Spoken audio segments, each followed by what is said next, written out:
Left-handed from three. Hole comes soaring in again. Just uncanny knack. And cashes in. Is on the upper left wing. Just got inside, circles around, pure F. Game 3 didn't feel like a basketball game. It felt like daylight robbery. The Indiana Fever were in control, they were battling hard, and then a string of questionable whistles completely changed the game.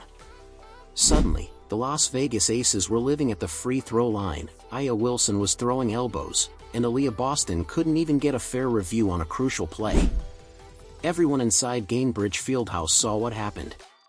Social media lit up with reactions, and even the box score tells the story. The Aces didn't simply outplay the Fever. Many fans believe the game slipped away because of the officiating. And the most frustrating part of all was that it took the spotlight away from Lexie Hull's tough, career-defining performance. Do you think the Fever can bounce back? If you do, let us know by commenting. Let's go Fever! A'ja Wilson sets a screen where she extends her leg out, but of course they call the foul on Lexie Hull for A'ja Wilson's illegal screen. Then A'ja Wilson and Alyssa Smith totally foul Michaela Timpson, but there is no call. Could have took a 1-point lead going into half. Now we're up by 3 and they call a foul that isn't a foul. So we don't get calls when we're getting hit, but the Aces get a call when nobody touched anybody. Game 3 was messy. But let's not act like this was the first time Indiana had to battle more than just the team on the other side of the court. From the opening game of the series, the officiating seemed to favor Las Vegas, and many felt it threw the balance of the competition off. Fans noticed it in Game 1, when the Aces repeatedly found their way to the free throw line during their comeback attempt, while Indiana's physical defense was judged much more harshly. The Fever played tough, stayed disciplined, and contested every possession, yet those same defensive stands often ended with Las Vegas shooting free throws. That set the tone for the series. By the time Game 2 arrived, the pattern had become even more noticeable, and the officiating felt increasingly one-sided as the series went on. Steph, why don't you think you were able to find any flow, and when that was the case, what are you trying to do to jumpstart things, maybe on the defense? Well, it's hard for us to find flow when there's a foul call every 10 seconds. I mean, it just really is. And when they're at the free throw line, we can't get up and down the floor. And that's a challenge. They were much more aggressive and physical defensively. We didn't counter that with our off-ball actions or with our back cuts. So they took us out of our comfort zone. I mean, offense is about rhythm, it's about timing, it's about spacing. We allowed them to do that, and they kept us from doing it. Game 2 only made things worse. The whistles kept coming every quarter, and what started as small frustrations slowly turned into a constant disruption that took Indiana completely out of its rhythm. After the game, even Stephanie White openly spoke about the officiating. By the time Game 3 arrived, it no longer felt like an isolated pattern. It felt like a wall the Fever couldn't get past. The biggest turning point came in the third quarter when Aaliyah Boston tried to challenge a foul called against Jackie Young. Stephanie White immediately signaled for a review, and the entire Indiana bench was ready for it, but the officials didn't even acknowledge the request. Just moments later, Chelsea Gray knocked down a three-pointer, and in an instant, the atmosphere inside the arena changed. The crowd went from cheering with confidence to watching in disbelief as Indiana's lead quickly disappeared. A'ja Wilson is 1 for 12 as the foul is called on Boston, and that will be number 2 on Aaliyah Boston. You saw Indiana picking up full court pressure defensively, and if you're Aaliyah Boston, that's the one spot on the floor you do not want to get a foul called. And Stephanie White is trying to challenge it and did not call the timeout in time. Gray in the corner. Connect! It wasn't just the swing on the scoreboard that frustrated Indiana. It was what that sequence seemed to represent. The Fever had worked hard to build a lead, only to see that momentum disappear in a matter of seconds after a series of whistles and another Las Vegas basket. Fans inside Gainbridge Fieldhouse erupted, waving their arms and shouting at the officials, who appeared unfazed by the reaction. The moment quickly spread across social media, with clips of the sequence going viral as many fans pointed to the ignored challenge as a key turning point in the game. Those same videos also focused on several plays that viewers believed involved flops, unnecessary contact, and repeated elbows from the aces that received little or no attention from the officials. 2-minute recap from last night. So A'ja Wilson pushes Howard in the back. Howard pushes her in the back. It's a foul on Howard. Look at this. Aaliyah Boston gets totally fouled by Nalissa Smith. Like, it's obvious, but no call. And then A'ja Wilson gets the call for not half as much. And then Nalissa Smith gets the call for not even getting touched. Here's a replay just to prove it to you. Yep, didn't get touched. That's the part that made many people feel it was more than just a few missed calls. A'ja Wilson appeared to make forceful contact with Aaliyah Boston. Indiana players were knocked to the floor without getting calls, and similar plays seemed to be judged differently depending on which team had the ball. Meanwhile, nearly every bit of contact from the Fever was met with a quick whistle. To many fans watching, it didn't feel like Las Vegas was building momentum through basketball alone. It felt like the officiating played a major role in shifting the game's momentum, with every whistle making it even harder for Indiana to regain control. Offensive foul, practically a football check, and the Aces score. So now the Aces cut it to 2, and then A'ja Wilson sets an illegal screen, and they tied things up. And then Lexie Hall gets called for a foul for doing nothing when they just had 2 illegal screens they didn't call. All right, so this is fair. Same thing happens on the other side, but they don't call a foul for Kelsey Mitchell. So Aaliyah Boston gets called for this foul for getting her arm grabbed, but Stephanie White can't challenge. They won't let her. That's the second time this game they didn't let her have her challenge. And then A'ja Wilson starts acting like a big baby. And while all of that could have broken the spirit of a less resilient team, one Fever player made sure this game wouldn't be remembered only for the officiating. Lexie Hall made sure of that. How often do you see a player who wasn't even expected to play a major role come within moments of changing the direction of an entire playoff series? That's exactly why Hull became the biggest story of Game 3. She wasn't even supposed to be on the court. After aggravating her back in the opening game of the series, she entered Friday listed as questionable. Her practice time was limited, she looked stiff during warm-ups, and most fans weren't expecting a big performance. But instead of playing just a few minutes to give her teammates a rest, Hull turned in the kind of effort that Fever fans will remember long after this series is over. Boston has the mismatch on Lloyd. Help comes. Kick out. Hull will fire. And hit from 3. Last 2 positions inside from Indiana. Smith tied up by Hull. And a jump ball between Smith and Hull. Lexie Hall played through obvious pain and still delivered like a healthy star. She finished with 16 points, 10 rebounds, 4 assists, 2 blocks, and a steal while shooting 6 of 10 from the field, including 3 huge three-pointers that kept Indiana alive whenever Las Vegas started building momentum. Those shots tied a Fever playoff franchise record with 8 made threes across 2 games, despite Hull entering the game as questionable. She also set a new playoff career high with 16 points against the Aces in Game 3. More than the stats, it was the way she earned them. Hull fought for every loose ball, contested every rebound, and made countless hustle plays, refusing to let her injuries stop her from helping her team when it mattered most. On the left side of the floor, just a clear out, letting Jackie Young go to work. Jackie Young with 17 points.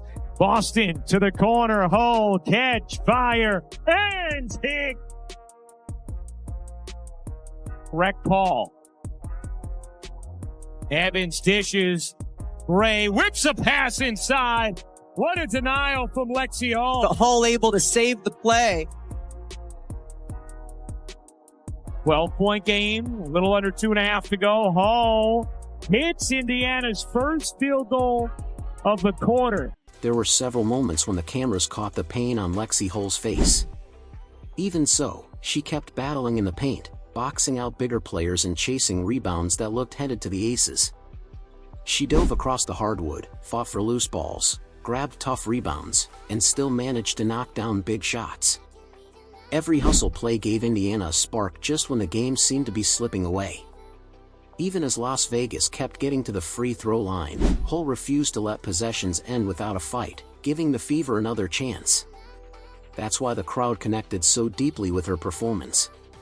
Fever fans knew they were watching a player giving everything she had because her team needed her, : Back to Hull, wide open three is good. The floor that she wants, doesn't it? It does. Mitchell, connect. Here's Mitchell. Mitchell, one more. You bet. And that's what made the entire night so frustrating. On the same night Lexie Hull delivered the best playoff performance of her career, most of the conversation focused on the officiating and whistles that changed the flow of the game. Hull's effort deserved to be the biggest story, but it was overshadowed by controversy. Maybe that's why she has become the perfect symbol of this Indiana Fever team. They've been knocked down, overlooked, and underestimated, yet they keep fighting no matter what. If Hull represented toughness, it also raised another question. What did it say about Las Vegas when its biggest star struggled to make an impact? Aya Wilson opened the game with a three-pointer that looked like the start of another dominant performance, but after that, her shot disappeared. By halftime, she was just 1 for 11 from the field and finished the game shooting 6 of 20. 13 points on 20 shot attempts isn't just below her usual standard. It's a tough night for any starting player in the WNBA. Instead of taking over in the paint, Wilson settled for contested fadeaways and grew more frustrated as Aaliyah Boston forced her into difficult shots throughout the game. And then here we go. She gets a foul call with a 3-point game for, I don't know why they called that foul, but it's the third quarter and they want them to win. So here we go. Ace is up by 3. They call another foul for A'ja Wilson that isn't a foul. All right, so then they call another foul on the Fever that isn't a foul. And then to end the game after it's out of control because the Fever had a 6-point lead, but they kept calling fouls, another foul for A'ja Wilson that's not a foul. Ball don't lie, A'ja. You missed 11 shots in a row during this game. Despite Aya Wilson's struggles, Las Vegas still came away with the win, which frustrated many Fever fans. The Aces didn't need their biggest star to dominate because everything else seemed to go their way. Whether it was timely whistles or key contributions from the supporting cast, Las Vegas always had an answer. Jackie Young led the way with 25 points, hitting momentum-changing shots whenever Indiana made a run.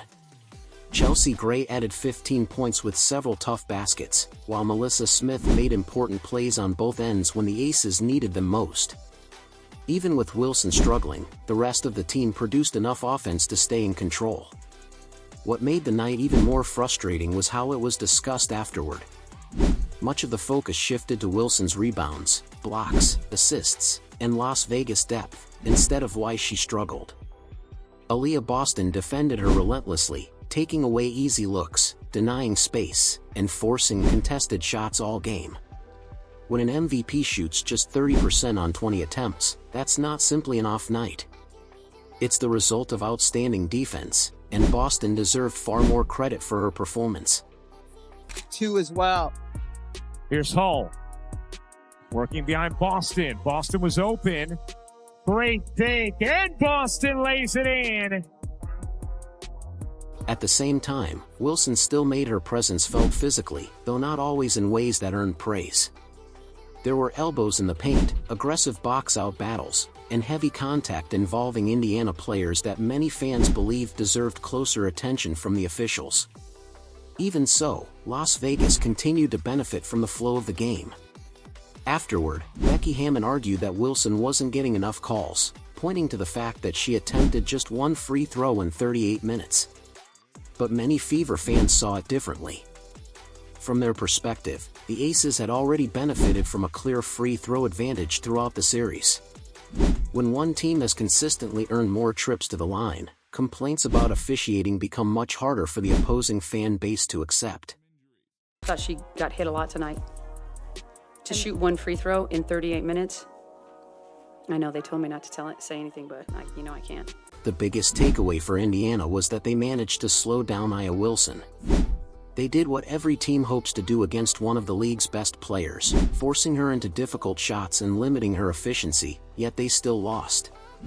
That's why many Fever fans left frustrated. From their perspective, the game wasn't decided by star power alone.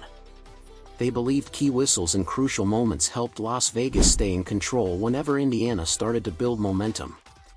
Instead of being remembered as a dominant performance from the Aces' biggest star, many fans saw it as a game where Wilson's teammates and several pivotal calls made the difference. Now the focus shifts back to Gainbridge Fieldhouse, where Indiana has one more chance to change the series. Game 4 isn't just another playoff game. It's a must-win for the Fever.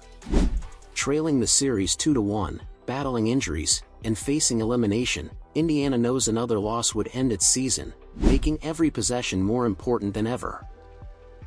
Sims hoists short. Look at Hall coming screaming in for the rebound. Boston trying to body Wilson and does. Sims back to Boston, going back to work and dropping it in. An aggressive and effective Aaliyah Boston. Becky Hammon has already started laying the groundwork by pointing to Indiana's physical play and suggesting the officiating could favor the home team in Game 4. Many Fever fans see the irony in that. After 3 games where they believe many key calls went Las Vegas' way, the coach of a 2-time champion is now preparing for the possibility that the whistles could finally be more balanced. From Indiana's perspective, that says a lot about how the series has unfolded and the pressure the Aces feel heading back to Gainbridge Fieldhouse. One thing is certain: Gainbridge won't be quiet. More than 17,000 Fever fans are expected to pack the arena, creating the electric atmosphere that has fueled Indiana all season. Every defensive stop, every basket from Aaliyah Boston, and every three-pointer from Lexie Hull could energize the crowd and make life even tougher for Las Vegas. Even Hammon has admitted the Aces haven't enjoyed playing in that environment. Indiana's biggest advantage in Game May 4th be using that home crowd to build momentum and force Las Vegas to prove it can win in one of the toughest road environments in the league. Here's Boston, back to Hull. Sets herself up. Mitchell is free, laying it in. Been a while since Mitchell has gotten a shot attempt. Mitchell will get one here. And hit. Indiana's game plan is no secret. They need to push the pace from the opening tip, get Aaliyah Boston involved early in the paint, and force Aya Wilson to defend without sending her to the free throw line. They also need Kelsey Mitchell to bounce back after a difficult Game 3 because her scoring often makes the difference between staying close and taking control. Then there's Lexie Hull. Her last performance can't be a one-game effort. Even while playing through injury, she became the emotional spark of the team, and another performance like that could lift both the scoreboard and the confidence of the entire roster. Las Vegas may be the defending champion, but the Aces have shown they have weaknesses. Wilson struggled against Indiana's defense, Jackie Young has carried a heavy offensive load, and the supporting cast now has to perform in front of a packed Gainbridge Fieldhouse in a high-pressure playoff game. If Indiana can take advantage of those areas, this series could change quickly. Game 4 isn't just about keeping the season alive. It's a chance to show what this young Fever team is becoming and build momentum for the future when Caitlin Clark returns to a roster that continues to grow stronger together. On this first half, Young attacking and denied. Timpson on the block.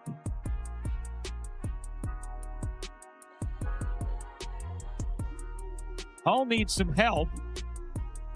Dump it in Boston. Find the cutter. Timpson lays it in. Many Fever fans don't believe Indiana simply lost Game 3. They believe the team built a lead, played outstanding defense, and then watched key whistles shift the game in Las Vegas' favor. From their perspective, those moments changed the momentum when Indiana looked ready to take control. Now Game 4 is about more than just staying alive. It's a chance for the Fever to respond and prove they can win on their own terms. If Lexie Hull battles through the pain again, Kelsey Mitchell catches fire early, and Aaliyah Boston continues making life difficult for Aya Wilson, Gainbridge Fieldhouse could become one of the loudest arenas in the league. With more than 17,000 Fever fans behind them, the energy alone could help change the direction of the series. Indiana's season isn't over yet. It may just be getting started. Do you think the Fever can bounce back? If you do, comment "Let's Go Fever," and don't forget to like, subscribe, and turn on notifications so you never miss the latest WNBA news and top stories. Click the video on your screen, and we'll see you in the next one.